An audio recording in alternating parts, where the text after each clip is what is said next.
चलिए, good morning. तो हम लोग टू ब्लॉक कर रहे थे। मैंने आपको कहा था ये टू ब्लॉक एक दिन और पढ़ेंगे तब समझ में आएगी। तो टू ब्लॉक पे आ गए। आज 2-3 प्रश्न और करते हैं और फ्रिक्शन को आज अच्छे से खत्म कर देंगे। चलें, डायग्राम बना लीजिए। टू ब्लॉक जनरली नीट में अगर आप देखेंगे एक्सरसाइज 3 में, तो पिछले 15 साल में क्वेश्चन नहीं आया है, पर नहीं आएगा इसकी कोई गारंटी नहीं है। इसलिए पढ़ना सब होता है, मॉड्यूल में क्वेश्चन है, ईएलपी में है, सब जगह है। हाँ, आप ये कह सकते हैं इंपॉर्टेंट के क्राइटेरिया से नहीं है, आना अपन को पूरा चाहिए। चलिए, टू ब्लॉक आते ही सबसे पहला केस अपन को क्या मानना है, दोनों ब्लॉक साथ साथ चलेंगे हमेशा। पहला step, step 1, let both the blocks move together. बातचीत बंद कर दें, पढ़ाई शुरू करते हैं। Both the blocks move together, हमेशा मान लीजिए दोनों ब्लॉक कैसे चलेंगे, साथ साथ। तो बताइए, नेट फोर्स 60, दोनों ब्लॉक साथ चलेंगे। पता है, ये पूरा एक सिस्टम हो गया, ये पूरा एक सिस्टम हो गया यहां पर। अब बताइए, इसको खींचने वाला 60, रोकने वाला कोई नहीं है, स्मूथ है। आशीष सर, यहां तो फ्रिक्शन है ना। अरे एक पर आगे लगेगा, एक पर पीछे लगेगा, तो सिस्टम के लिए तो कैंसिल हो रहा है। अभी आधे घंटे बाद यहां फ्रिक्शन आ जाएगा, तो फिर वो 60 में से घटेगा। शब्द को वापस पकड़ना, अगर यहां फ्रिक्शन आ जाएगा, अगर ये 7 भी चलेंगे तो ये वाला फ्रिक्शन तो पीछे लगेगा, वो 60 के इफेक्ट को क्या कर देगा, कम कर देगा। अपॉन टोटल मास 20 + 10, 60/30, ए कितना आ गया, तो ये आ गया A2। क्या ये बात सही है? ठीक है। अब फिर स्टेप नंबर 2 क्या होता है, लिमिटिंग फ्रिक्शन निकालिए। बैंक बैलेंस कितना है, लिमिटिंग का वही formula, mu into N, mu 0.5। कहां नॉर्मल है, यहां। इसके ऊपर का वेट बता दीजिए, इसके ऊपर का, इसके ऊपर का 20 जी, तो कितना आ गया, 100 न्यूटन।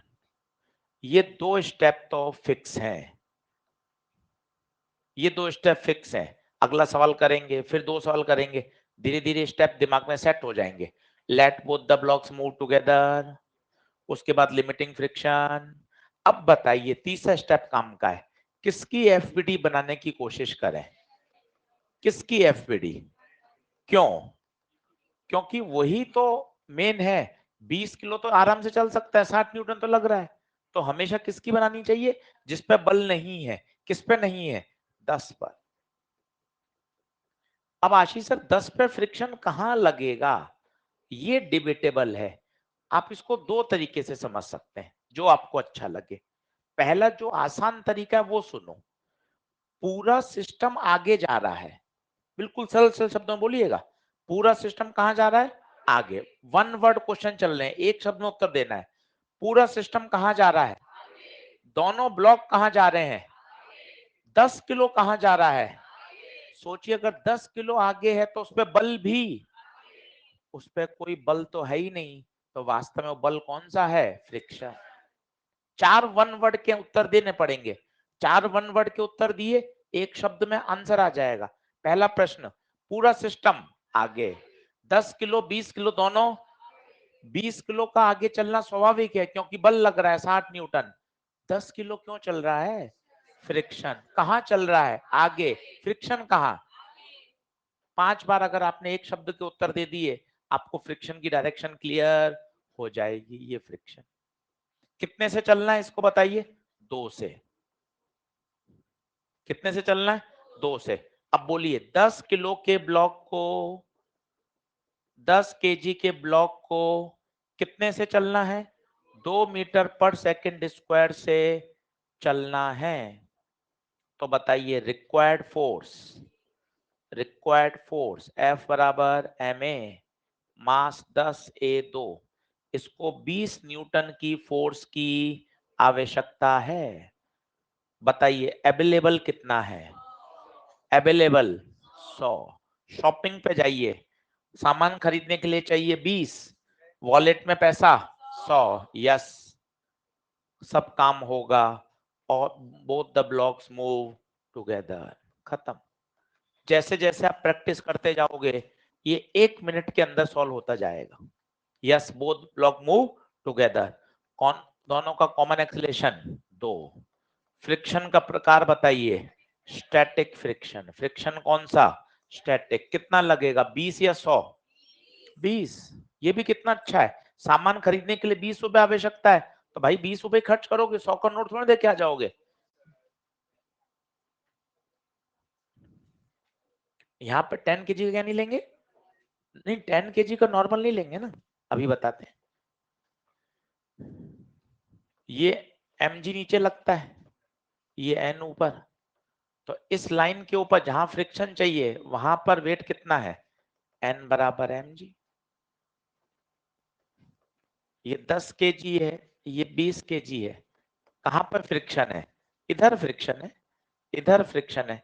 तो यहां से अगर काटेंगे तो ये ऊपर बनेगा, तो यहाँ पे जो नॉर्मल होगा वो इसके वेट को क्या कर रहा होगा? बैलेंस कर। जमीन और इसके बीच में निकालेंगे तो टोटल कितना लेंगे? 30। यहां तो सिर्फ कितना आएगा? 20 ही आएगा। चलिए बताइए फ्रिक्शन कैसा? Static. Both block move together. कितना फ्रिक्शन यूज करेंगे? 20। 1 मिनट के अंदर सवाल धीरे धीरे प्रैक्टिस होती जाएगी, सवाल बनते जाएंगे। लिख लीजिए, आंसर आएगा both block move together. 20 kg पर F फ्रिक्शन पीछे लगेगा। नहीं तो लिमिटिंग क्यों लगेगा? लिमिटिंग तो मैक्सिमम वैल्यू है, लगेगा तो 20 ही ना। 60 100 तो मैक्सिमम है। चल कैसे रहा है? 60 आगे और फ्रिक्शन कितना है उस पर पीछे? 20। 60 आगे 20 पीछे, चलेगा ना आराम से, बढ़िया। फ्रिक्शन 100 थोड़ी ना है, ये फ्रिक्शन की कौन सी वैल्यू है? मैक्सिमम। हमेशा पूरा फ्रिक्शन थोड़ी ना लग जाता है, उसको आवश्यकता तो केवल कितने की है? 20 की। कितने की आवश्यकता है? 20 की, तो 20 ही तो यूज होगा। अब दोनों की एफवीटी बना के देख सकते हो। 20 की सोचो, क्रॉस चेक करना है, तो आगे कितना? 60, पीछे 20। तो 60 माइनस कितना? 40। 40/20। तो सही तो दिमाग में ये सोच रही है कि 100 चाहिए। 100 तो इसकी लिमिटिंग वैल्यू है 2 ब्लॉक की।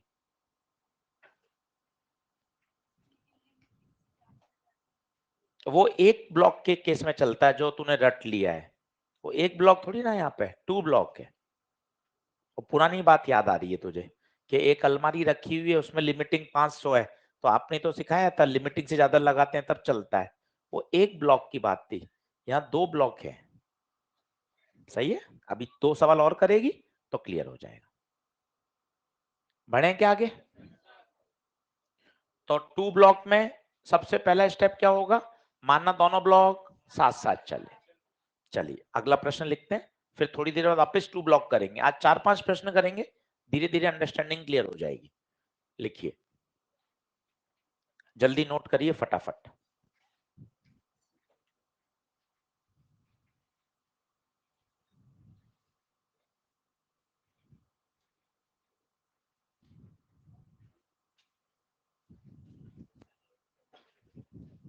मिटाऊं क्या?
चलिए अगला प्रश्न।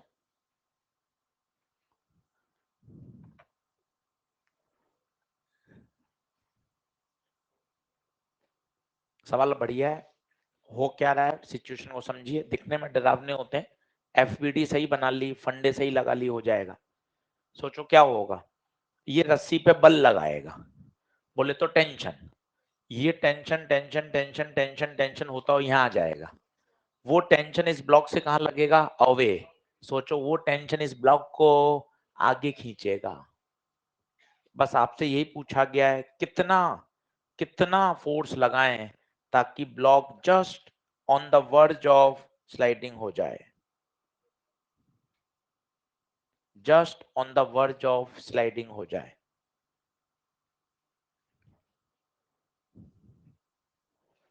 डायग्राम बिल्कुल सही बनाइएगा, रस्सी टेढ़ी मेढ़ी नहीं रखिएगा, गलत हो तो वापस बना लें।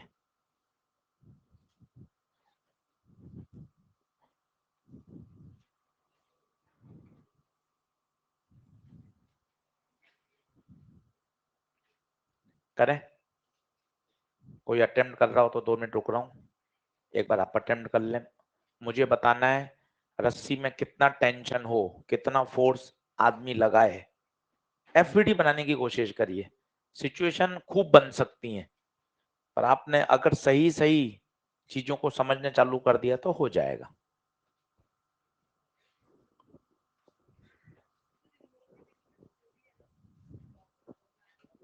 और जरूरत ही नहीं है, आवश्यकता नहीं पड़ेगी आप।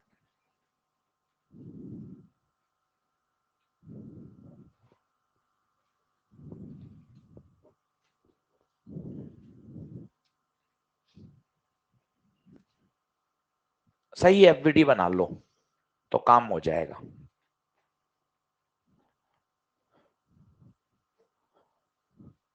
प्रश्न क्या है, ये यहां से रस्सी को खींचेगा तो रस्सी में टेंशन आएगा टी, ये टी पूरा यहाँ आएगा, ये टी इस ब्लॉक को कहाँ खींचेगा, आगे। फ्रिक्शन कहाँ है, पीछे।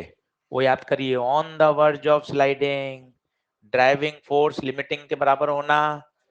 ड्राइविंग कौन होगा, ईमानदारी से बताओ, इस प्लेटफॉर्म को कौन चलाएगा, टेंशन। लिमिटिंग आपको याद है, म्यू एन। गाड़ी अटकेगी कहाँ, एन पर, एन पर गाड़ी अटकेगी, एन। वो एन अगर आपने ध्यान से समझ लिया तो मजा आ जाएगा। एन कौन सा है, वो ग्राउंड जो दे रहा है, वो बड़ा इंपॉर्टेंट है। अब मैं आपको समझाने की कोशिश करता हूं, देखना। अब आप बड़े हो गए हो, एक एक बार में समझ सकते हो, अब बहुत 4 4 बार की जरूरत ही नहीं पड़ेगी, एक एक बार में आप समझने का प्रयास करो। देखो ये रस्सी पूरी एक है, टी टी टी टी, ये देख लीजिए अवे हो गया, सही है। और सोचिए अगर ये पूरा सिस्टम एक ही मान लूं मैं, ये देखें आदमी प्लस प्लेटफॉर्म, ये पूरा एक मान लिया, तो बताओ नीचे कुल बल, ईमानदारी से, M G plus M G, हाँ या ना। जमीन क्या देगी, नॉर्मल। अब ईमानदारी से बताइए, क्या ये आदमी प्लेटफॉर्म ऊपर नीचे हो रहे हैं क्या, ऊपर नीचे तो नहीं हो रहे हैं, मतलब इस पे जितना ऊपर फोर्स है उतना खत्म हो गया। T प्लस एन बराबर M G plus M G, मुझे n चाहिए, M G plus M G minus T. मैंने आपको कल भी 15 क्वेश्चन में बताया, आज भी मैं अड़ा हुआ हूं, मुझे तो क्या चाहिए, नॉर्मल, नॉर्मल चाहिए। क्यों आप सर नॉर्मल को क्यों इतना पसंद करते हो, अरे भाई फॉर्मूले में ही चाहिए एन, बगैर एन के तो काम होगा ही नहीं। स्टेप नंबर 2 बताइए, limiting mu into N, mu N M G plus M G minus T, ये लिमिटिंग आ गया। तीसरा वही जो आपको याद था, अगर फिसलाना है, on the verge of sliding करना है, तो एफ ड्राइविंग लिमिटिंग के बराबर होना चाहिए। खुद बताइए ईमानदारी से, इस प्लेटफॉर्म को चलाने के लिए जिम्मेदार कौन है, कौन जिम्मेदार है, टेंशन ही तो इसको आगे खींच रहा है भाई। तो F driving tension, limiting mu L, mu N आपको पता है mg plus mg minus T, तो ब्रैकेट खोल लीजिए, तो T बराबर mu mg plus mu mg minus mu T, उधर ले जाए, T plus mu T, mu G common ले लें, m प्लस छोटा m, T कॉमन ले लें, 1 प्लस म्यू, तो T आ जाएगा mu G m plus m upon 1 plus mu.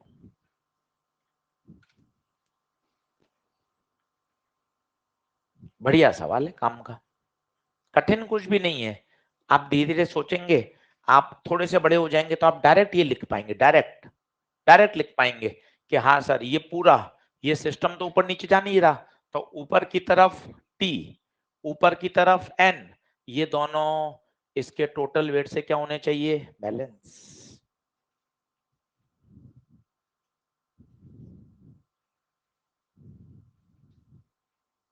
बात क्लियर है?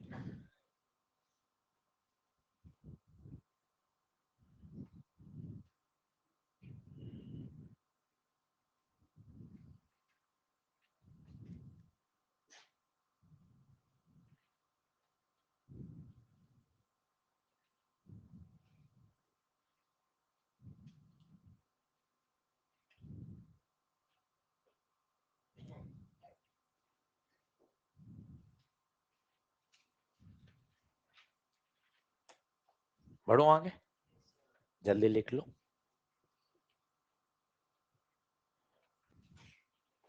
जिसका रह जाए, जो स्लो थोड़ा लिखता है, परेशान ना हो। वैसे तो हम स्टैंडर्ड टाइम देते हैं, फिर भी घर जाके आप पीडीएफ नोट्स डाउनलोड करके देख सकते हैं। बाकी इतना समय देते हैं पर्याप्त आप लिख पाओ।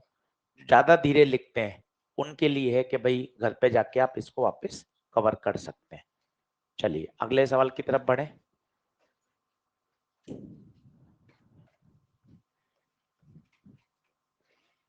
एक ब्लॉक है और उस पर आप एक हॉरिजेंटल फोर्स लगा रहे हैं। आपसे कहा जा रहा है कितना मिनिमम फोर्स लगाना पड़ेगा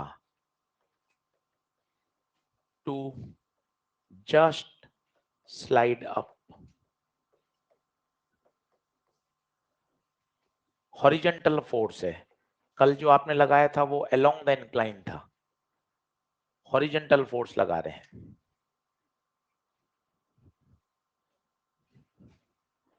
जब भी इंक्लाइन का सवाल आए एक ही लॉजिक लगाइए, हमें अलोंग द इंक्लाइन और परपेंडिकुलर टू इंक्लाइन फोर्स दिखने चाहिए हमेशा। प्रश्न वापस लिख लीजिए, कितना एफ लगाया जाए ताकि ब्लॉक जस्ट स्लाइड अप करे, जस्ट स्लाइड अप करे।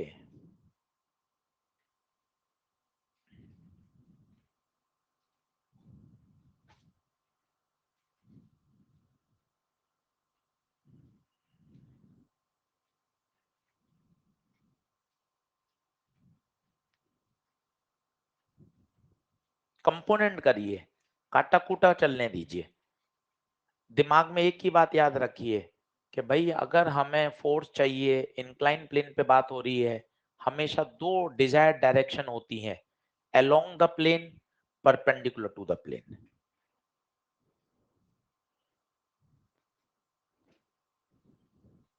देखो 1 मिनट और रुकता हूं, दो लाइन खींच लो, एक अलोंग द प्लेन और एक परपेंडिकुलर टू द प्लेन।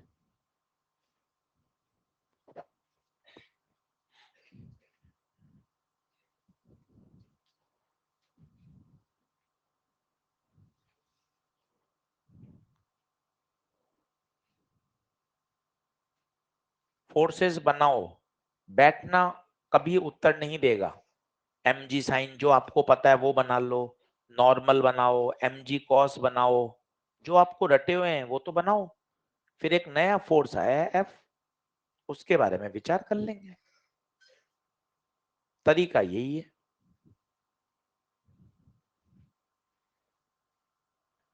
देखो, सबसे पहले 2 लाइन खींच लो, सबसे इंपॉर्टेंट। देखो कौन सी वाली, अच्छा काम करना सीखो। एक तो अलोंग द इंक्लाइन, बिल्कुल देखो इंक्लाइन के पैरेलल, और एक बिल्कुल परपेंडिकुलर। आप अगर सही लाइंस बनाओगे तो आपको एंगल दिखने में भी मजा आता है।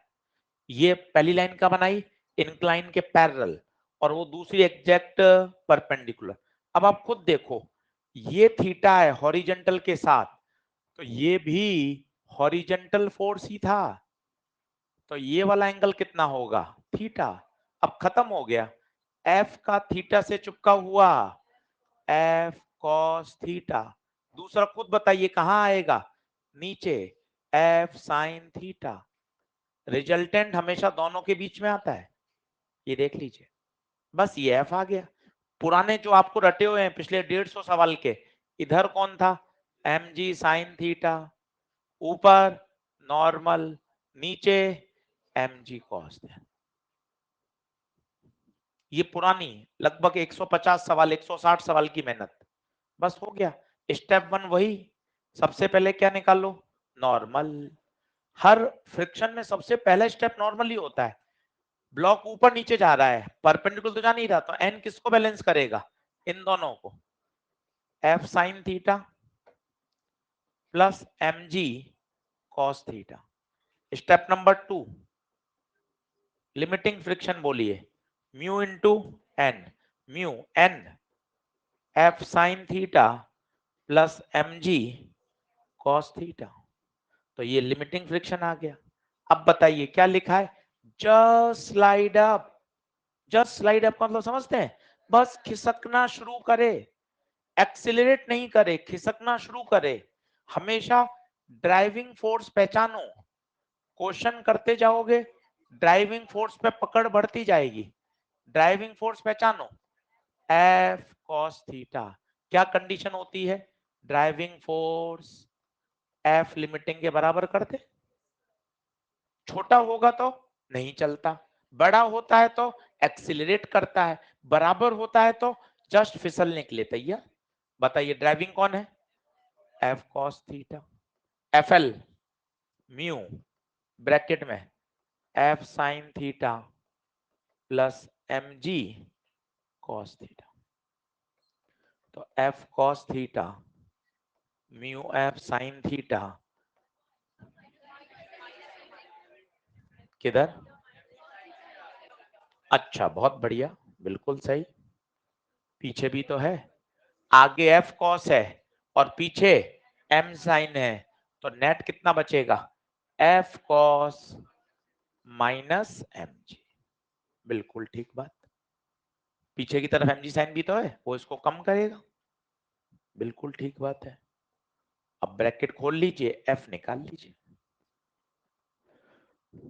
तो F cos theta minus M G sine theta mu F sine theta plus mu M G cos theta.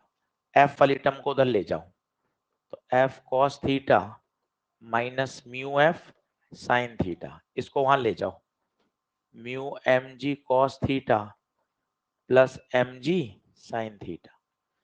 F common ले लो, cos theta minus mu sine theta mu M G cos theta plus M G sine theta. M G common आ रहा है यहाँ, M G common ले लो, तो mu cos theta plus sine theta upon cos theta minus mu sine. थोड़ा सा डरावना है आंसर, पर अगर आप तरीके से करोगे तो कहीं फंसने वाली बात नहीं है, लॉजिक वही रहेंगे।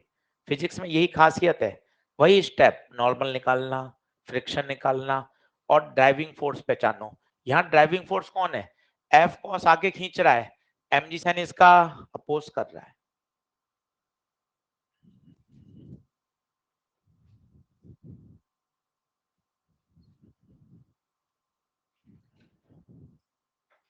अगला लिखिए,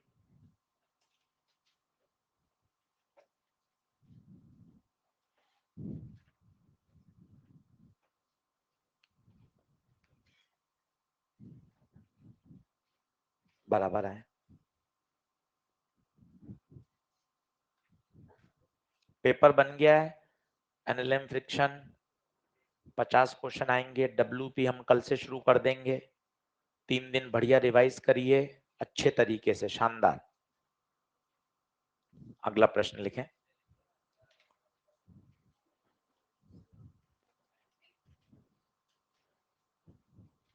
कराऊं? लिखो। Find the minimum and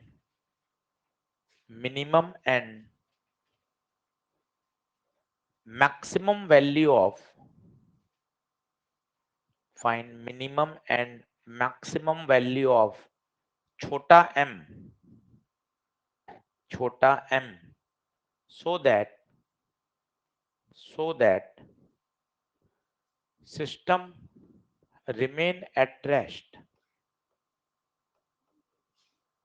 so that system remain at rest। दो आंसर आएंगे इसके, एक m मिनिमम पूछा है और एक मैक्सिमम।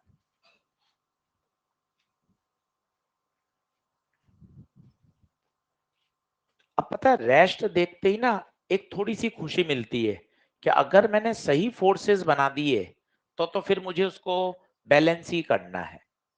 एक तो ये हिंट मिलना चाहिए। अब सर ये मिनिमम और मैक्सिमम का क्या है, वो आप सोचना पड़ेगा।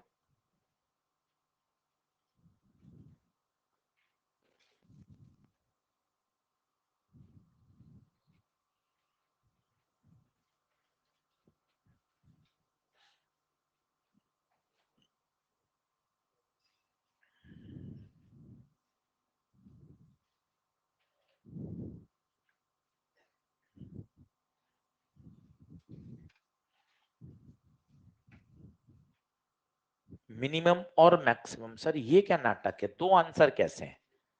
अब वही इसमें बड़ा जबरदस्त खेल है।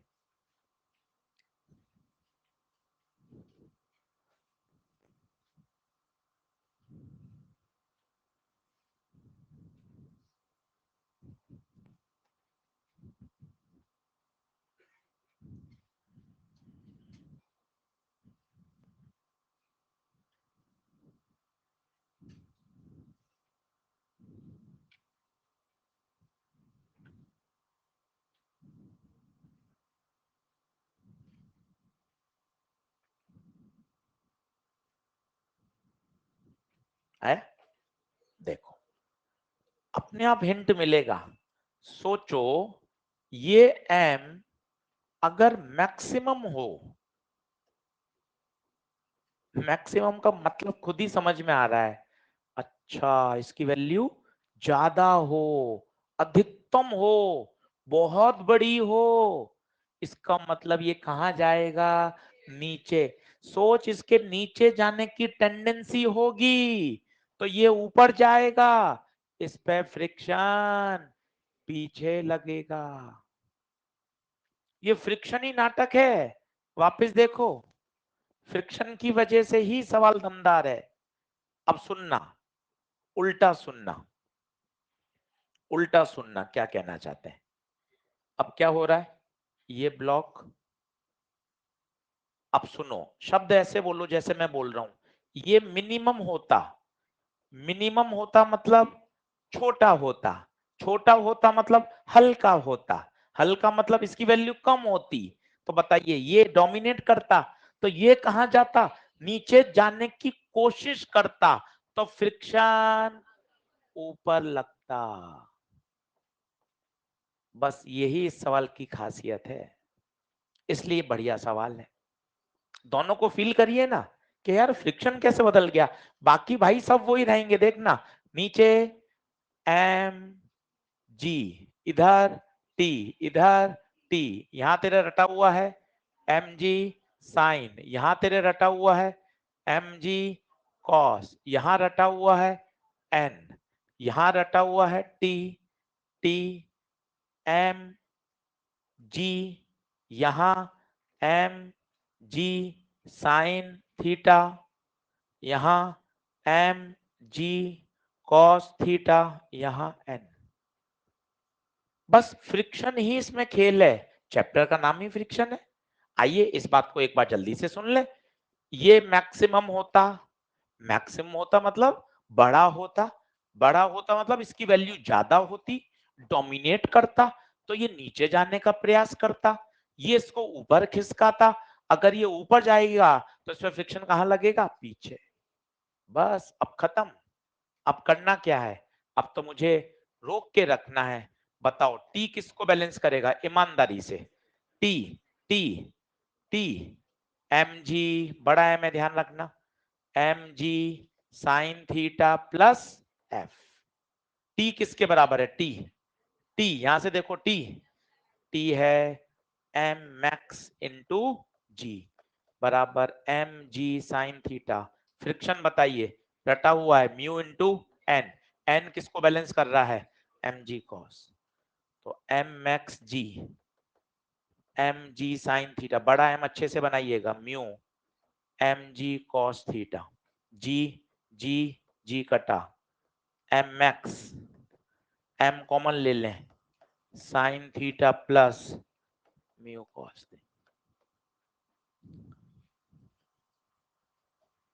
हो गया?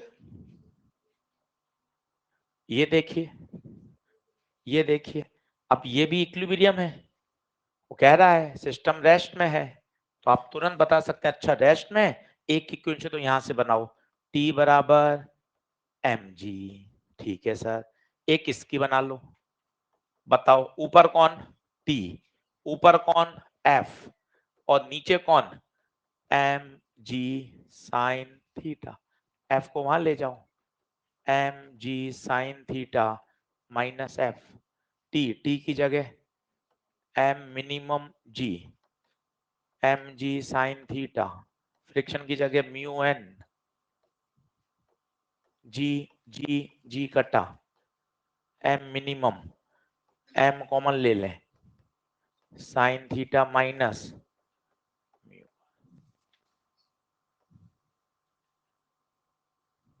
आ गया? छोटे छोटे सवाल है, हम देखो तुरंत तुरंत 6-7 सवाल कर लिए, बढ़िया बढ़िया सारे। और फ्रिक्शन सिर्फ म्यू एन है, बाकी तो पूरा एनएलएम वही है, टेंशन लगाना, M G sine, M G cos, normal, सब कुछ वही है। आइए अब एक टू ब्लॉक पे कर लेते हैं वापस, टू ब्लॉक की थोड़ी और क्लियरिटी लाते हैं। नोट करिए,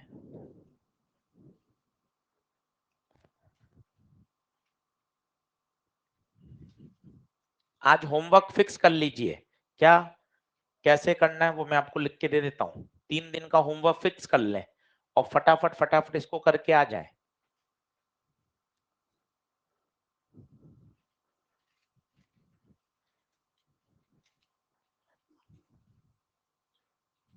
करें? लिखें एक सवाल, वापस से टू ब्लॉक पे आ रहे हैं, फिर बीच में 2 सवाल दूसरे, फिर वापस टू ब्लॉक, टू ब्लॉक 4-5 बार देखेंगे, तरीका बैठेगा। अभी प्रश्न शुरू करने से पहले तरीका सोचो।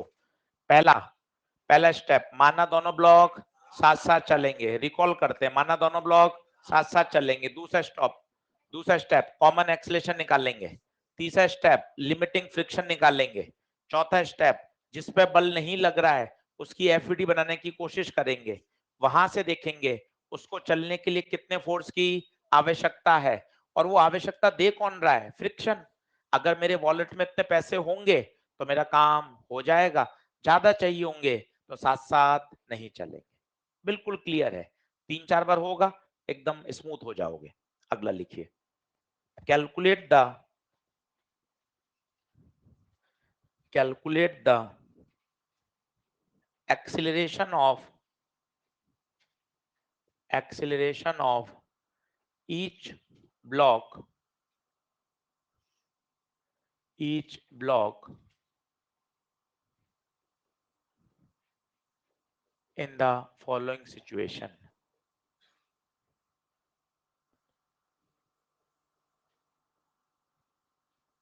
5-4 बार डराएंगे, पर आपने अगर हिम्मत रख के करते रहे, क्वेश्चन लगाते रहे, वो भी क्लियर हो जाता है।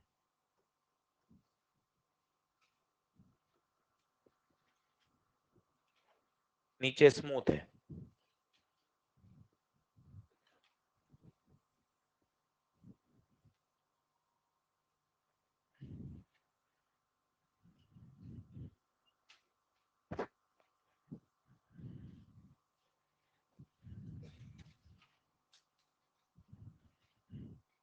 काटा कूटा चलो, माना दोनों ब्लॉक साथ चले, कॉमन एक्सलेशन निकालो, फिर लिमिटिंग फ्रिक्शन बैंक बैलेंस निकालो, फिर जिस पे बल नहीं लग रहा उसकी एफवीडी बनाओ, उस पे फ्रिक्शन सोचो। 1 मिनट के अंदर होने लग जाएगा। अगर आपने 8 बार 10 बार 12 बार घर पे कर लिया तो 1 मिनट के अंदर आप इसको ब्रेक करने लग जाओगे।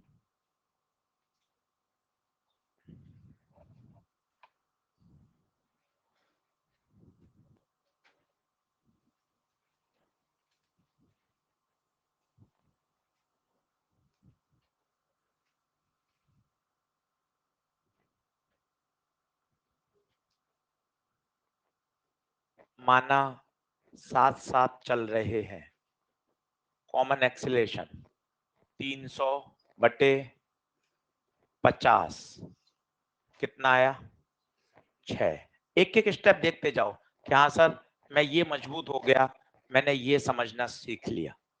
एक एक स्टेप पे चलते चलो। फिर step number 2 limiting friction, mu into N. Mu कितना, अब सर कौन सा लूं, लिमिटिंग में स्टैटिक आता है भाई, जब चलने लगता है तब काइनेटिक आता है। दोनों निकाल के रख लो, म्यू एस 0.5। एन कौन सा लेते हैं, बहुत आसान, जिस पे एन चाहिए उसके ऊपर का वेट कितना mg, कितना आ रहा है बताइए 100। एफ के भी साथ के साथ निकाल के पटक दो, म्यू के एन, म्यू के 0.4 20 जी कितना 80। एक एक स्टेप एकदम क्लियर से। ये स्टेप 1 हो गया, हाँ सर। स्टेप नंबर 2, हाँ सर बैंक बैलेंस निकाल लिया। अब बताइए किसकी एफबीडी 20 की। सर इसमें फ्रिक्शन हम नहीं सोच पाते, मैं आपको कह रहा हूं ना, एक शब्द के उत्तर देने आपको। कितना, एक शब्द, इससे ज्यादा शब्द मत बोलना। 5 प्रश्न। पहला, पूरा सिस्टम कहां जा रहा है आगे। दूसरा, 20 किलो 30 किलो दोनों कहां जा रहे हैं आगे। तीसरा, 30 किलो आगे जा रहा है क्योंकि उस पर बल कितना लग रहा है 300। चौथा, 20 किलो कहां जा रहा है आगे, उसको ले जाने के लिए जिम्मेदार, तो फ्रिक्शन कहां खत्म। इसके अलावा कोई आपको छठा शब्द सुनना ही नहीं है, कभी दिक्कत नहीं आएगी। 20 किलो पे फ्रिक्शन आगे। अब इसको कितने से चलना है 6 से। दुनिया में 20 केजी के ब्लॉक को 20 केजी के ब्लॉक को अगर 6 मीटर पर सेकंड स्क्वायर से चलना है तो उसको कितना फोर्स चाहिए, F बराबर ma 20 इंटू 6 120 न्यूटन चाहिए। शॉपिंग से जोड़ दो इसको, डेली शॉपिंग जो अपन करते हैं, आवश्यकता आवश्यकता 120 न्यूटन है। सर आवश्यकता का क्या मतलब है, 20 केजी के ब्लॉक को अगर 6 से चलना है then it require 120 newton force, और इसको चलाने का जिम्मेदार कौन है, पर फ्रिक्शन के पास तो अधिकतम औकात ही 100 है। क्लियरिटी लाओ, उसको चलाने का जिम्मेदार है फ्रिक्शन, अपना घर खर्च अपना हॉस्टल का खर्चा चलाने के जिम्मेदार है अपने माता पिता। अब आपकी रिक्वायरमेंट 120 पर अवेलेबल कितना है 100, हेंस केस 1 फेल। दोनों ब्लॉक साथ साथ नहीं चलेंगे, फेल। अब क्या करना है, अलग अलग चलेंगे, और सोचिए अलग अलग चलेंगे तो कौन सा लगेगा काइनेटिक। काइनेटिक बताओ, 20 पे काइनेटिक आगे चलेगा तो आगे ही, और यही काइनेटिक एक्शन रिएक्शन बनकर 30 पर पीछे, इस पे 300 आगे है ही। काइनेटिक कितना है बताइए 100 नहीं है 80 80। अब अपना बेसिक एनएलएम ईएलपी नंबर 109, आगे 80 पीछे 0, दुनिया का हर बल एमए A1 4, इसकी बना दीजिए। आगे 300 माइनस 80, दुनिया का हर बल एमए 220, 30A, A2 22/3, दोनों ब्लॉक अलग अलग चलेंगे तो एक्सीलरेशन भी अलग अलग आएगा। खत्म। ये नीचे वाले का एक्सीलरेशन है, ये ऊपर वाले का है। धीरे धीरे आप देखो स्मूथनेस बढ़ती जा रही है, चौथे पांचवें सवाल पे आगे क्लियरिटी बढ़ गई। हम आपको यही समझाना चाहते हैं कि प्रैक्टिस करते करते चीजें स्मूथ हो जाती हैं। अब आपके स्टेप्स दिमाग में फिक्स हो रहे हैं, 2 ब्लॉक का डर हट रहा है कि हाँ सर दोनों ब्लॉक साथ चलेंगे, एक्सीलरेशन निकाला, लिमिटिंग फ्रिक्शन निकाला, फिर चेक कर लिया।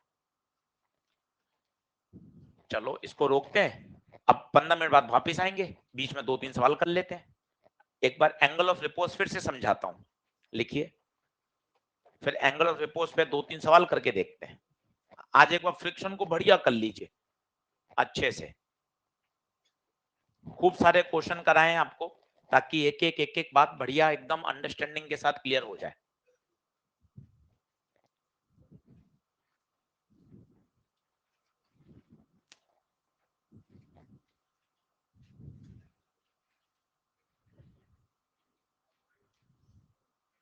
पानी पी लो, 1 मिनट ब्रेक ले लो, जल्दी लिख लो।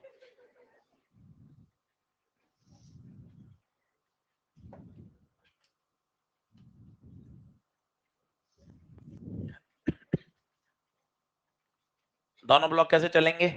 अलग अलग, साथ साथ नहीं चलेंगे। तो एक्सीलरेशन भी कैसा आया? अलग अलग। चलो अब एंगल ऑफ रिपोज की फील लो, ताकि एक बार आप इस पे अच्छे सवाल कर सको, 2-3 डायग्राम बनाओ और अंडरस्टैंडिंग समझो, ताकि आप उस सवाल को एंगल ऑफ रिपोज से जोड़ पाओ। कहीं लिखा हुआ थोड़ी ना आएगा एंगल ऑफ रिपोज, आपको सोचना पड़ेगा। देखना, कल मैंने मैथ्स सारी करा दी थी, आज मैथ्स नहीं बता रहा, आज आपको फिजिक्स की बातें बता रहा हूं। ये एंगल है, जैसे जैसे एंगल बढ़ता जाएगा, एक समय ऐसा आएगा जब body on the verge of sliding होगी, on the verge of sliding होगी।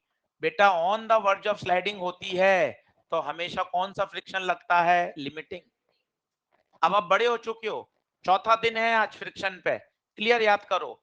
रुका हुआ है static, on the verge of sliding limiting, चल रहा है काइनेटिक। इतना क्लियर दिमाग में आ जाना चाहिए। फ्रिक्शन कब लगता है? जब एक सरफेस दूसरे सरफेस पर फिसलने की कोशिश या फिसलती है। ये पानी की बोतल कोई कोशिश नहीं कर रही है, इस पर फ्रिक्शन 0 है। आपको अभी इतनी आदत आ गई, अब मैं आप पे इस पे फ्रिक्शन पूछूंगा ना, आप फटाफट म्यू इंटू एन, म्यू दे रखा है, एम दे रखा है, आप म्यू एन निकाल के दे दोगे। अरे वो म्यू एन उसकी लिमिटिंग वैल्यू है, उसकी लिमिटिंग वैल्यू है। आप पर इस समय फ्रिक्शन तो इस पे 0 है। ये बात आप समझने का प्रयास करिए। फिर क्योंकि फ्रिक्शन आता ही तब है जब एक सरफेस दूसरे सरफेस पर फिसलने की कोशिश करती है या फिसलती है। इफ फिसलने की कोशिश कर रही है पर रुकी हुई है, static, on the verge of sliding, limiting, और फिसल रही है। क्या ये क्लैरिटी आ गई दिमाग में? बढ़िया। चलिए देखिए, फिर मैंने आपको ये बताया कल सिचुएशन से। अब देखो ये हॉरिजॉन्टल प्लेन है, अब हल्का सा इंक्लिनेशन किया, हल्का सा, देखिए हल्का सा इंक्लिनेशन किया है पर पेन रुका हुआ है, हल्का सा इंक्लिनेशन, ये देखिए पेन रुका हुआ है, 10 डिग्री 5 डिग्री का एंगल है। अब एंगल बढ़ता जा रहा है, ये देखिए on the verge of sliding, ज्यादा एंगल कर देंगे। अब आप देखिए एक्सिलरेट कर रहा है, अच्छा शब्द बोलो, एक्सिलरेट हो गया। On the verge of sliding में तो क्या होता है?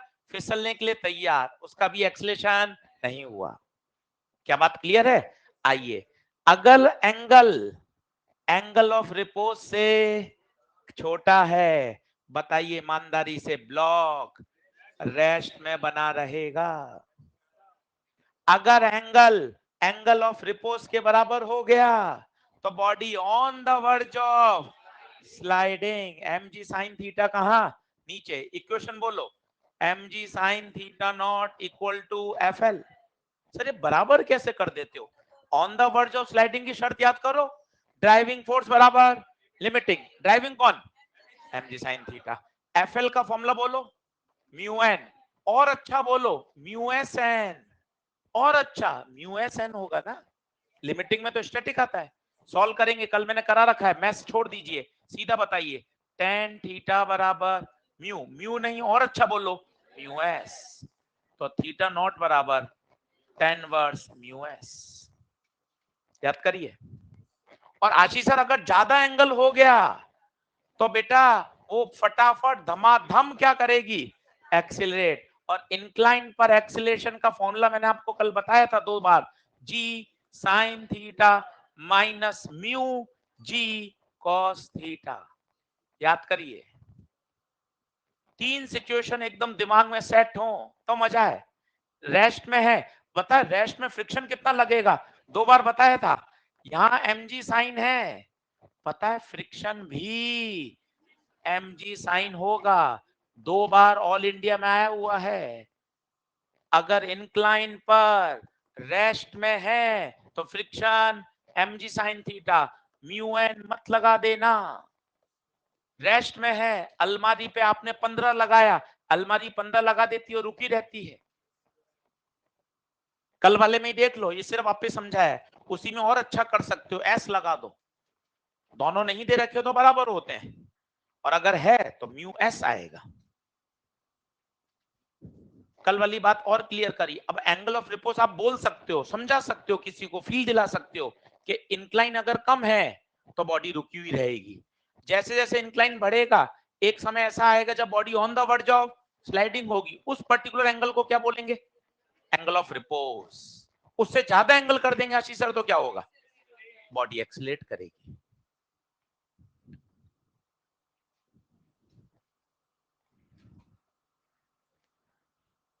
क्लियर है क्या?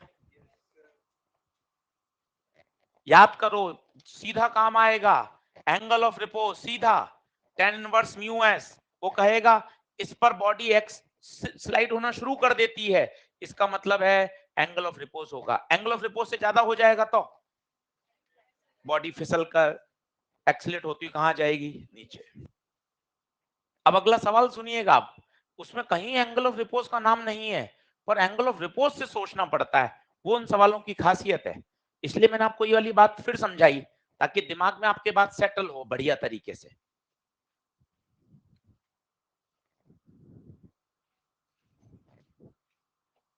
अब WP शुरू करेंगे, बहुत आसान है, तेज तेज भाग सकते हैं हम WP में।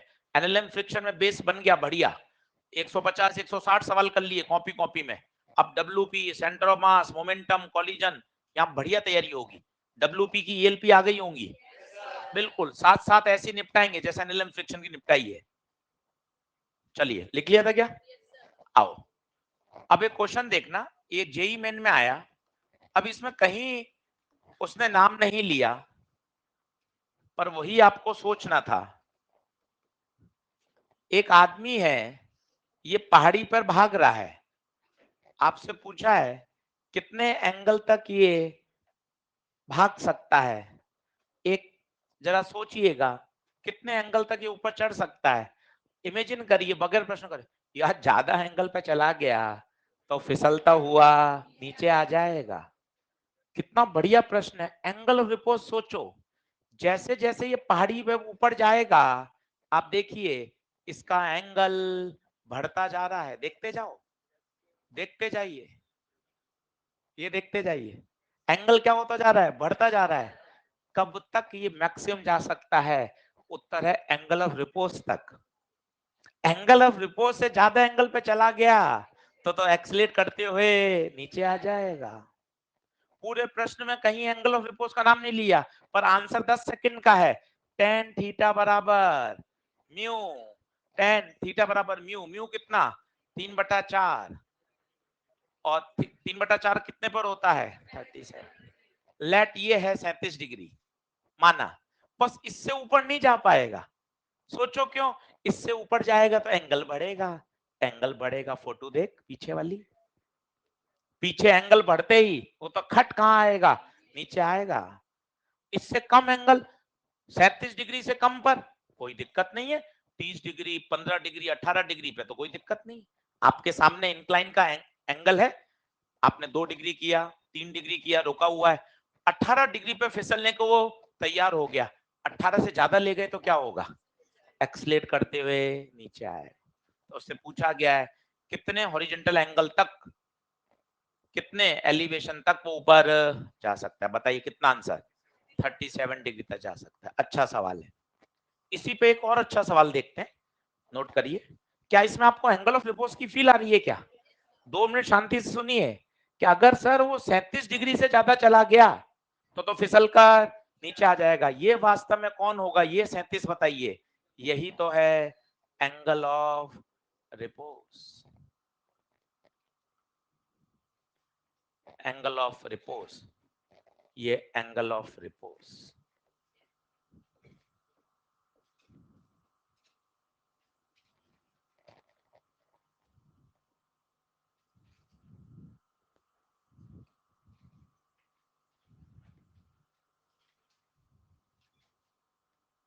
बढ़े आगे।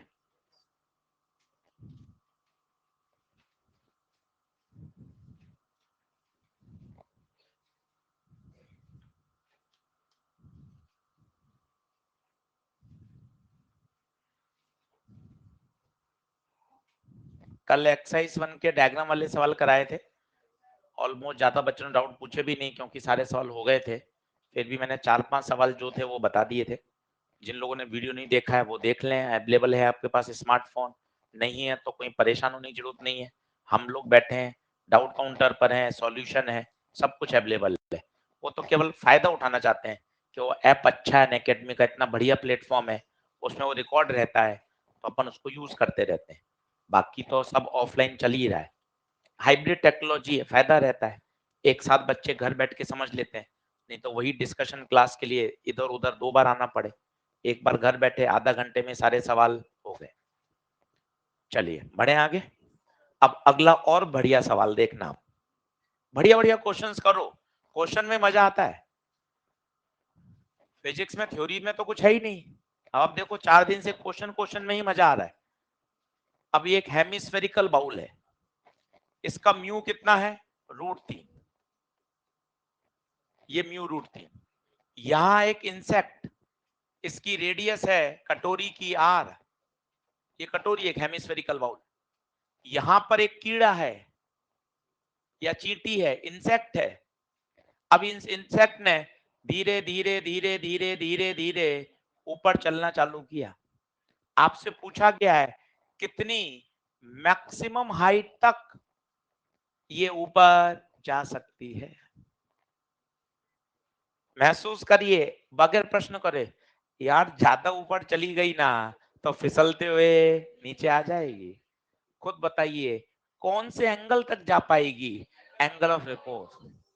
पूरे प्रश्न में एंगल ऑफ रिपोज का तो नाम ही नहीं लिया जा रहा, पर यही तो सोचने में मजा है। पर उसने एंगल ऑफ रिपोज भी नहीं पूछा, उसने तो ऊंचाई पूछी है, तो थोड़ी सी 8वीं 9वीं 10वीं भी लगानी पड़ेगी।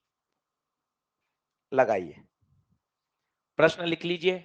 इंसेक्ट कितनी मैक्सिमम हाइट तक राइज कर सकता है? इंसेक्ट कितनी मैक्सिमम हाइट तक राइज कर सकता है? प्रश्न करने से पहले फील करिए। फिजिक्स को समझा जा सकता है, देखा जा सकता है। हाँ यार, इंसेक्ट ज्यादा एंगल पे ऊपर चला गया तो भाई फिसलता हुआ नीचे आ जाएगा।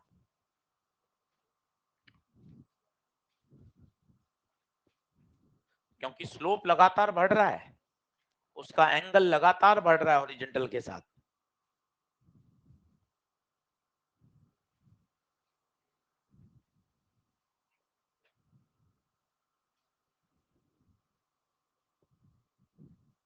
किसी का आंसर कितना? R1 - √3/2।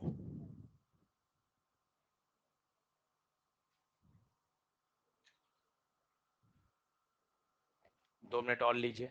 पीछे भैया आंसर आया क्या? सेकंड लास्ट, हाँ। नाम भूल गया मैं तेरा। फैजान, तेरी टी शर्ट नहीं मिली क्या तुझे अभी तक? मिल गई, घर पर रखी हुई अलमारी में।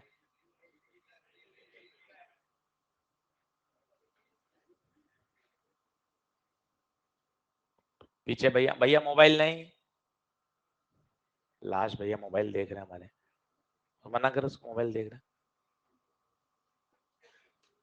मोबाइल तो नहीं देख रहा। वेरी गुड, चलिए कर सकते हैं। सवाल इंटरेस्टिंग है, देखिए। इंसेक्ट ऊपर चढ़ रहा है, बोर्ड पे देखो, नीचे कॉपी में मोबाइल में मत देखो, ऊपर देखो। इंसेक्ट धीरे धीरे ऊपर चढ़ रहा है। एक समय ऐसा आएगा कि एंगल इतना भयंकर हो जाएगा कि वो फिसलता हुआ नीचे आ जाएगा। एंगल बढ़ रहा है। आप अगर इसको अच्छे से बनाने की कोशिश करोगे, ये कटोरी है, ये देखिए कैसे एंगल बढ़ रहा है वो देखना। मान लो वो इंसेक्ट यहां है, फिर एंगल इंसेक्ट यहां है, इंसेक्ट यहां है, इंसेक्ट यहां है, हॉरिजेंटल से एंगल बढ़ रहा है। यहां एक लाइन खींचो, ये एंगल, ये एंगल, ये एंगल, ये एंगल, आप खुद देखिए एंगल लगातार बढ़ता जा रहा है। यही तो क्वेश्चन की फील है, इसलिए तो आईआईटी जेईई में आया हुआ है। कहीं एंगल ऑफ रिपोज का नाम ही नहीं है, पर आपको सोचना है, ये वाली फोटो सोचनी है। ये देखिए, इसलिए तो वापस पढ़ा है आज कि यार आप दो बार आपके दिमाग में बैठ जाएगा ना, फिर आपको एंगल ऑफ रिपोज के बारे में बातें पता लगने लग जाएंगी। नहीं तो आप सोचोगे यार एंगल ऑफ रिपोज कोई टॉपिक है, टॉपिक थोड़ी ना है। एक पर्टिकुलर एंगल से ज्यादा एंगल कर दोगे इंक्लिनेशन का, तो बॉडी नीचे स्लाइड डाउन कर जाएगी विद एक्सेलरेशन। उससे कम एंगल होगा तो बॉडी रुकी रहेगी। इंसेक्ट, अब खुद सोचो, इंसेक्ट कहां तक जा सकता है, जब तक उसका एंगल, एंगल ऑफ रिपोज ना हो जाए। बताइए एंगल ऑफ रिपोज कितना होगा? टेन थीटा बराबर म्यू, म्यू कितना है? √3, तो थीटा कितना? 60। ये भाई साहब यहां तक आ गया इंसेक्ट, और ये एंगल कितना हो गया? 60।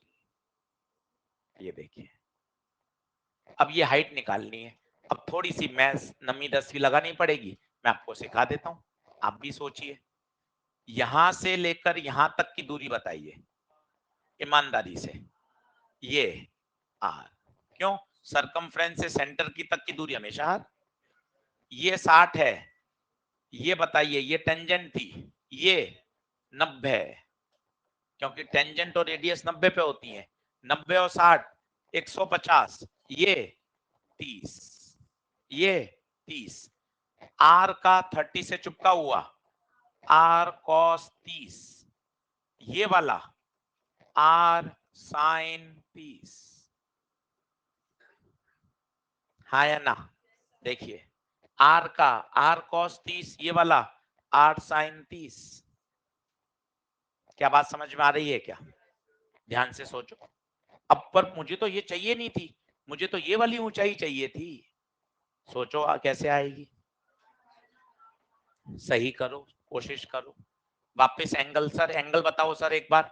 एंगल देख, ये वाला एंगल ऑफ रिपोज है, इसको थीटा एस बोल। कहां से आया? 60।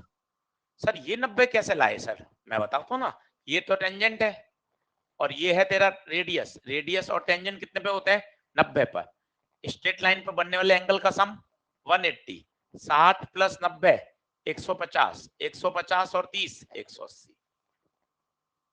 करिए।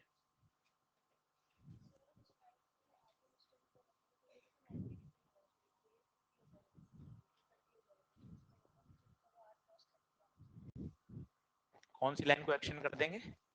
इस वाली को, इसको आगे एक्शन कर देंगे तो कौन सा 60 हो जाएगा? ये वाला, ये पूरा 90 होना चाहिए, तो ये हो गया 30। ये 30, तो ये 30 क्यों होगा? ये तो इस लाइन के साथ बना रहा है, ये वर्टिकल के साथ बना रहा है। गलत हो गया ना बेटा? रॉन्ग।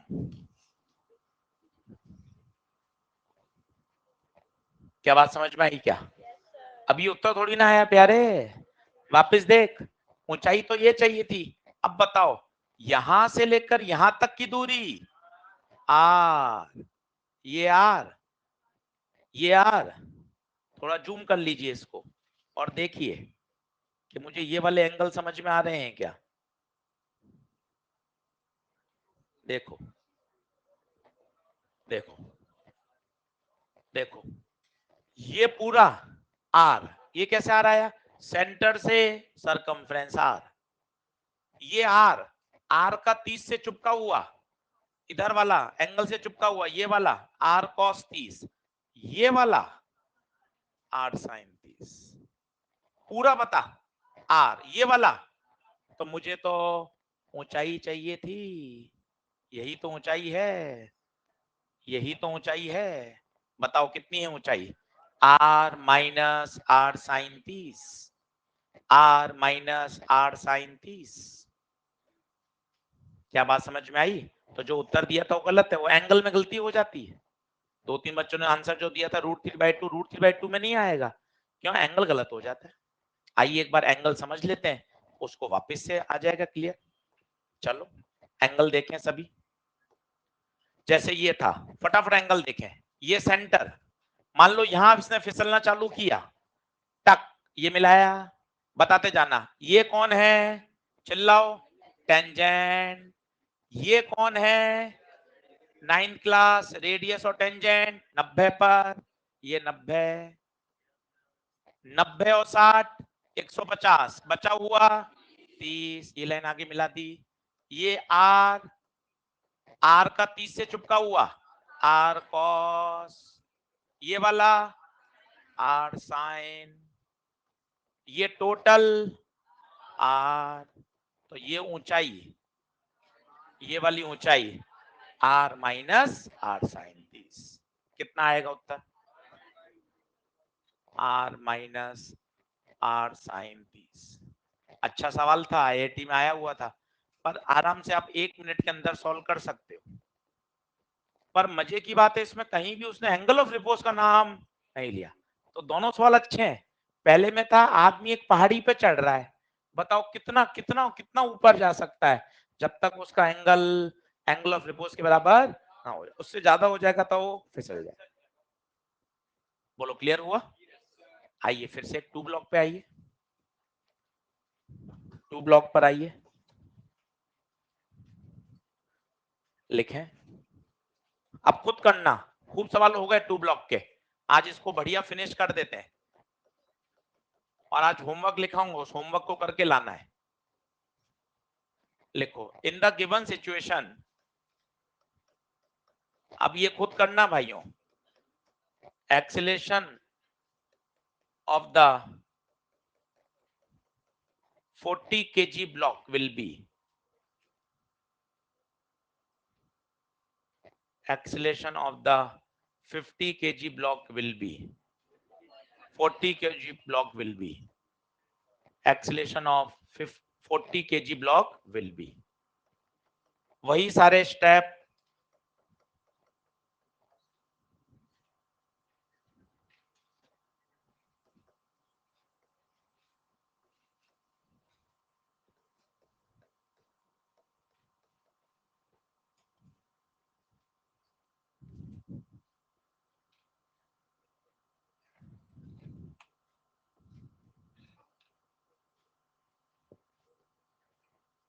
कोशिश करो, कॉमन एक्सीलरेशन, फिर बैंक बैलेंस, फिर जिस पे बल नहीं है उसकी एफबीडी,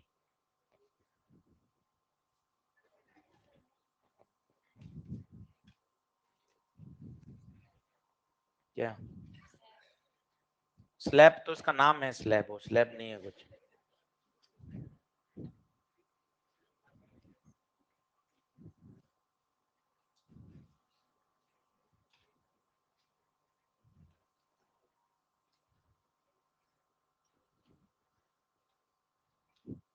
आंसर आया तो बताइए। 1,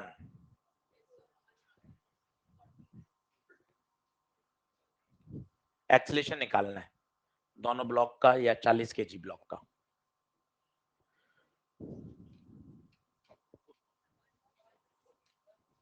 1, छठा सवाल है 2 ब्लॉक का, अब समझ में आना चाहिए, घर जाके वापस से करेंगे तब डर हटेगा।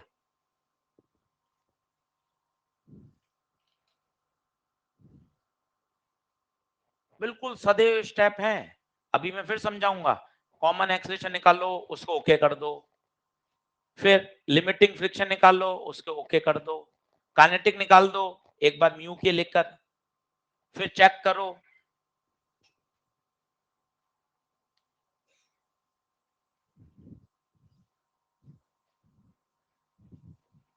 साथ साथ चल रहे हैं? नहीं नहीं,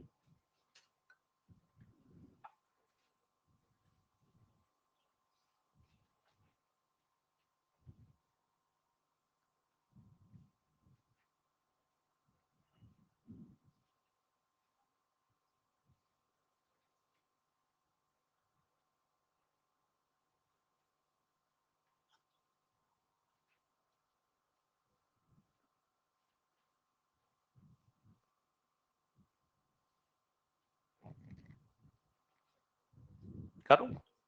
देखो बहुत, अब प्रैक्टिस से समय बहुत कम लगेगा। देखें यहीं करके दिखाता हूं आपको। माना दोनों ब्लॉक साथ साथ चले, कॉमन एक्सीलरेशन 100/50 कितना 2, ये पहला स्टेप। फिर bank balance F limiting mu S, जहां चाहिए उसके ऊपर का वेट लेते हैं, कितना म्यू एस कितना 0.6 इंटू 10G कितना आ गया 60, एफ के म्यू के इंटू एन कितना 40। बिल्कुल सटीक। सर मेरे इसमें डाउट है, देख स्टेप 1 ये रहा, फिर स्टेप नंबर 2 ये रहा, एक एक स्टेप पर लॉक करो। अब किसका एफडी बनाओ 40 का। सर मुझे 40 के ना फ्रिक्शन में दिक्कत आती है, मैं तुझे कहता ना हूं वन वर्ड आंसर दो, वन वर्ड। पहले आते थे नवी 10वीं में वन वर्ड। आओ पूरा सिस्टम कहां जा रहा है लेफ्ट, लेफ्ट 40 केजी भी लेफ्ट में जा रहा है, 10 केजी भी, 10 केजी को तो फोर्स ले जा रहा है, 40 केजी को कौन ले जा रहा है फ्रिक्शन। फ्रिक्शन कहां लगेगा लेफ्ट में। चलना कितने से है 2 से, 40 केजी के ब्लॉक को 2 मीटर पर सेकंड स्क्वायर से चलना है। एफ रिक्वायर्ड एम बराबर एम ए कितना चाहिए 80, आवश्यकता 80, बैंक बैलेंस 60, साथ साथ नहीं चल। कल इसकी एक पेज से शुरुआत करी थी, एक पेज से करते करते करते करते ये 3 लाइन में ले आए इसको, 3 लाइन में आ गया। देखो आप पहला स्टेप, हाँ सर ये समझ में आता है, फिर ये समझ में आया। इसको चलने के लिए कितना चाहिए 80, पर अवेलेबल कितना है 60, यहां लिख दो अवेलेबल, ये बैंक में पैसा, ये आपका 80 चाहिए, काम नहीं होगा। That's it. कल शुरुआत करी थी एक पेज से, 6 सवाल होते होते होते होते होते वो 3 लाइन पे सिकुड़ गया। ये प्रैक्टिस की ताकत है। अब बता दीजिए दोनों का एफडी बना दीजिए, 10 केजी का 40 केजी का, 40 केजी पे अब काइनेटिक लगेगा, अलग अलग चलेंगे। इस पे 40, इस पे काइनेटिक आगे तो इस पे काइनेटिक पीछे, एक्शन रिएक्शन काइनेटिक है कितना 40, 40। किसकी इक्वेशन बना दें, सिर्फ 40 केजी की बनाओ। बोलो आगे की तरफ 40, पीछे की तरफ 0, दुनिया का हर फोर्स एम ए 1 हो गया। 1 मिनट में ला सकते हो आप पूरी मैकेनिक्स, 1 मिनट के अंदर। प्रैक्टिस बढ़ाते जाइए। यहाँ से जो सिलसिला शुरू किया है 300 350 क्वेश्चन का, ये हर चैप्टर में मेंटेन रखिए, धीरे धीरे धीरे क्लियरिटी शानदार लेवल पे पहुंच जाएगी। देखिए कह रही है कौन सा 100 न्यूटन होगा, करें क्या आगे। चलो अगला क्वेश्चन लिखो, अगला क्वेश्चन लिखो।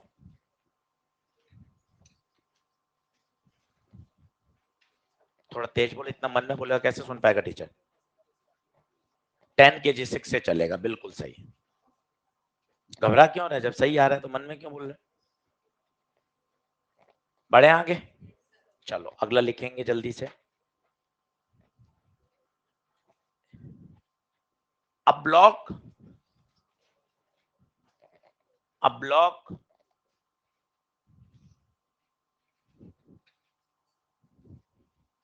is moving down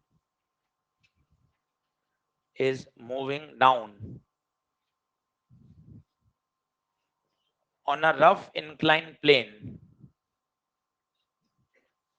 on a rough inclined plane with constant velocity, with constant velocity, then calculate the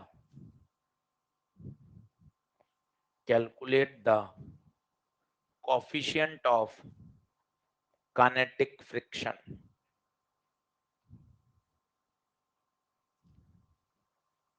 coefficient of kinetic friction।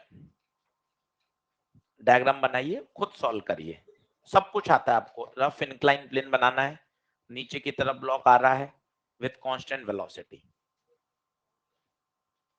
Block का मास m ले लीजिए, एंगल ले लीजिए थीटा,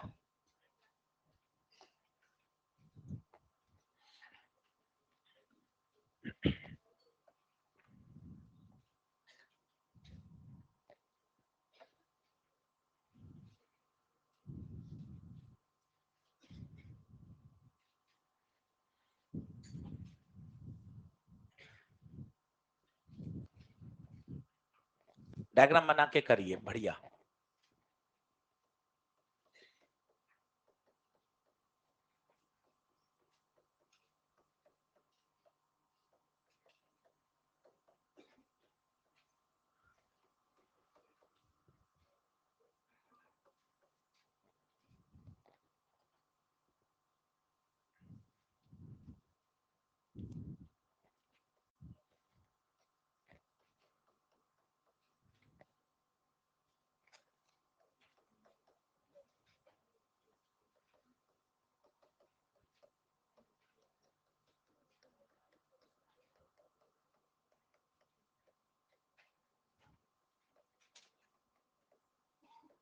कितना आंसर?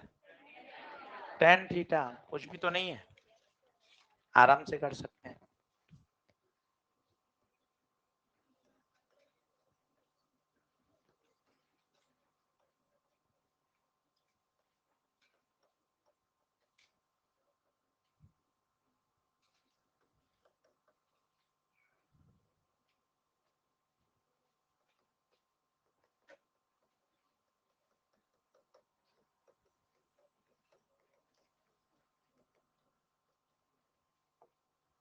चलो पहले वो सवाल देख लो, फिर दो छोटे कॉन्सेप्चुअल सवाल। ऑनलाइन वाले बच्चों ने भी आंसर सही दिया, बिल्कुल tan थीटा, 5-6 बच्चों ने बिल्कुल सही आंसर दिया। देखें, incline plane, rough, constant velocity. भाई एक बार ना प्लेन की बात ही नहीं करी थी, यहां तो हमने रफ लिख दिया। जब सवाल आया था ये एम्स में तो उसने प्लेन के बारे में बात ही नहीं करी। बच्चे कह रहे यार रफ प्लेन हो गए स्मूथ होगा। भाई स्मूथ पर वो कभी कांस्टेंट वेलोसिटी से आ ही नहीं सकता। कारण सुनिए, कॉन्सेप्ट को एनरिच करिए। स्मूथ में तो उसकी वेलोसिटी लगातार बढ़ती रहेगी, क्योंकि एक ही फोर्स है जो उसको लगातार एक्सिलरेट करता जाएगा करता जाएगा करता जाएगा।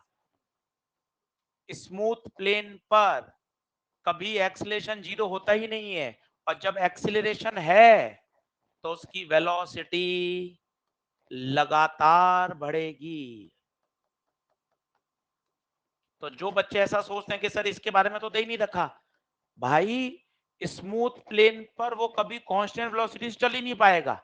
महसूस करिए ना, क्योंकि लगातार एक ड्राइविंग फोर्स लगा रहेगा, एक्सीलरेशन आता रहेगा। 8वीं 9वीं 10वीं एक्सीलरेशन है तो लगातार स्पीड को बढ़ाता रहेगा। रफ प्लेन पर वो चल सकता है, कारण बताइए। नीचे की तरफ mg sin थीटा, पीछे की तरफ F K, moving, moving kinetic. कितना क्लियरिटी है, मूविंग है kinetic, on the verge of sliding limiting, रुका हुआ है तो स्टैटिक। बोलो equation, mg sin theta minus F K, दुनिया का हर बल M A zero, because it is moving with constant velocity. तो mg sin theta, F K का formula mu K N, N कितना mg cos थीटा बराबर 0, तो mg sin थीटा बराबर म्यू के mg cos थीटा, mg से mg कटा, sin बटे cos tan म्यू के tan थीटा। हर सवाल धीरे धीरे चीजों को बढ़िया करता जा रहा है। एक कोने में वाली बात लिख लो, ये भी अपने फिजिक्स के लिए काम की है। स्मूथ प्लेन पर वो कभी कांस्टेंट वेलोसिटी से चल ही नहीं सकता। स्मूथ प्लेन पर तो उसका एक्सेलरेशन हमेशा फिक्स होता है। कई बच्चे ऐसा नहीं करते, इसका दूसरा तरीका कर लेते हैं, वो भी सही है। सर आपने कहा था रफ प्लेन पर एक्सेलरेशन याद कर लो। हाँ ठीक है, बिल्कुल किया जा सकता है, काम का भी होता है, क्योंकि वेलोसिटी कांस्टेंट है तो मैंने यही एक्सेलरेशन को क्या कर दिया, 0। बिल्कुल चल सकता है, 100% सही है। अगर आपको ये याद है तो भी बढ़िया है, ये 0 में चला गया। साइन थीटा बराबर म्यू के कॉस थीटा, साइन बटे कॉस म्यू के, तो टेन थीटा बराबर, ये भी सही है। रफ इंक्लाइन प्लेन पर एक्सेलरेशन याद करना बनता है, आपका समय बचाता है वो। रफ इंक्लाइन प्लेन पर आप एक्सेलरेशन को याद कर सकते हैं, वहां एक्सेलरेशन को 0 कर दीजिए, बात वही है। आप इक्वेशन बना के कर लीजिए, कॉन्सेप्ट हर जगह से बढ़िया आने चाहिए, तब मजा है। और ये एक स्टार पॉइंट है कि अगर प्लेन स्मूथ हो, अगर प्लेन स्मूथ हो तो कभी वो कांस्टेंट वेलोसिटी चल ही नहीं सकता। क्लियर है?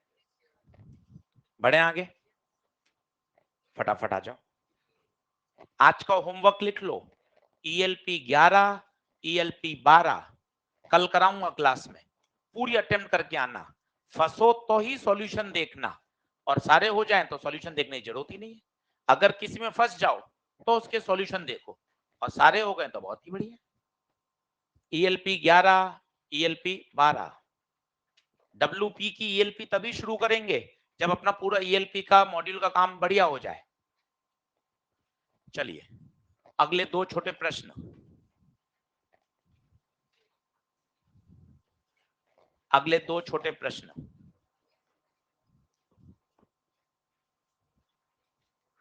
दोनों ही बढ़िया प्रश्न है, दोनों किए हुए हैं, पर दोनों पूछने के अंदाज बढ़िया है।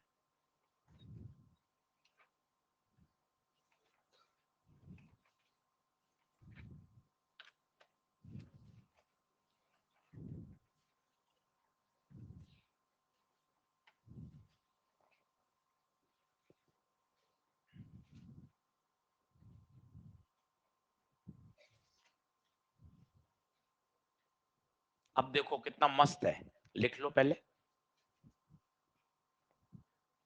ये तो फिर आप कर सकते हो, तो मैंने ऐसे खूब करा है, वो बहुत अच्छा है देने का अंदाज। इस ये तो क्या है, बच्चा सोच लेता है फोर्स टेढ़ा है तो कंपोनेंट करने पड़ेंगे। 28.2 कॉस 45, 28.2 साइन 45, नीचे mg, ऊपर नॉर्मल। और आशीष सर आपने हमेशा सिखाया है पहले क्या निकालो, नॉर्मल। इसमें क्या कंपोनेंट नहीं है, पर आपकी वेक्टर की समझ बतानी चाहिए। अच्छा, x component 1, x component 1, y component 4, बस। वहां देखते तो क्या चमक जाता है कि हाँ यार एंगल है, कंपोनेंट करने। यहाँ भाई ने ज्यादा आसान बना रखा है, आई और 4j। आई 4j का मतलब क्या हुआ, x में 1 और y में 4। अब वही अपनी नीचे 1g, ऊपर n। स्टेप 1 आपने बताया n, ऊपर n प्लस 4 बराबर 1g, तो n कितना 6, n6, f limiting mu into n, 0.3 into 6, 1.8। बहुत बढ़िया प्रश्न है, आप देखना फ्रिक्शन कितना लगेगा। मैक्सिमम बच्चे 1.8 1.8 टिक करे आते हैं। भाई देख आगे खींच कितना रहा है, 1। वो अलमारी वाला केस तो एकदम दिमाग में छपा हुआ होना चाहिए। यार अपन लगाते हैं, अलमारी हिलती कहाँ है अपने एक हाथ से, क्योंकि अलमारी लिमिटिंग ज्यादा है। क्या अलमारी पूरा लिमिटिंग लगा देगी क्या, पूरा लिमिटिंग लगा देगी, अलमारी आपके ऊपर आ जाएगी भाई। देख अच्छा बोल, ड्राइविंग कितना है, पर चलाने के लिए चाहिए कितना, तो कितना फ्रिक्शन लगाएगा वो, 1 ही लगाएगा, 1.8 नहीं लगाएगा। आर्ग्यूमेंट करो, अगर 1.8 लगा देगा तो ब्लॉक कहां चला जाएगा, पीछे। तो ध्यान से लिखिएगा, फ्रिक्शन 1 ही लगेगा और पीछे लगेगा, तो आंसर आएगा -1 आई कैप। बहुत प्यारा और स्टार क्वेश्चन है ये तो क्या चमक जाता है, क्योंकि ऐसे एग्जाम्पल किताबों में, कॉपी में, सब जगह होते हैं, बच्चा देख लेता है कंपोनेंट करने, वहां कंपोनेंट ऑलरेडी दिए हुए हैं, इसलिए वो बढ़िया सवाल है।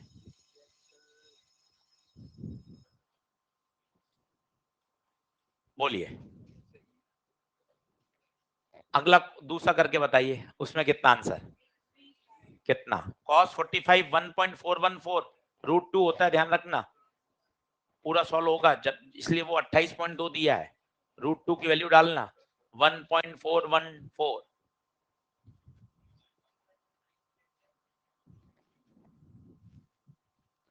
तो कल का होमवर्क ELP 11 और 12, कल पहले ELP करेंगे, फ्रिक्शन को खत्म करके, और WP का काम शुरू करेंगे। लगभग 160, कितने नदीम, कितने किन क्वेश्चन, 160, 10 आज मान लीजिए, तो 170 क्वेश्चन हो गए। पहला पेज खोल लीजिए NLM का, वहां लिख लीजिए 150 प्लस, अपन ने 150 160 सवाल क्लास में कर लिए हैं, 200 250 आपने घर पे किए हैं। इस तरह से आपको हर चैप्टर में 300 350 का एवरेज लेके चलना है। धीरे धीरे आप पाएंगे कि मैकेनिक्स एक सही ट्रैक पे चली जाएगी। पहला पेज खोल लें NLM का, क्या लिखाया था देखो तो पहले पेज पर, सबसे पहले दिन फोर्स बताया था, देखो पहला दिन लेक्चर 1 वो सिखाया था न्यूटन्स फर्स्ट लॉ। दो तरह के इक्विलिब्रियम होते हैं, स्टैटिक इक्विलिब्रियम और डायनामिक इक्विलिब्रियम। लेक्चर 1 मिल गया क्या, न्यूटन्स फर्स्ट लॉ, अगर बॉडी रुकी है तो रुकी रहना पसंद करती है, चल रही है तो चलना पसंद करती है, अनटिल अनलेस उसमें कोई एक्सटर्नल फोर्स नहीं लगाया जाए। वहीं ब्रैकेट में लिख लो 150 प्लस क्वेश्चन, ताकि आपको कॉपी अच्छे से तैयार कर लेनी चाहिए। क्लियर है, कल हम ELP डिस्कस करेंगे और चैप्टर को आगे बढ़ाएंगे, WP की शुरुआत करेंगे।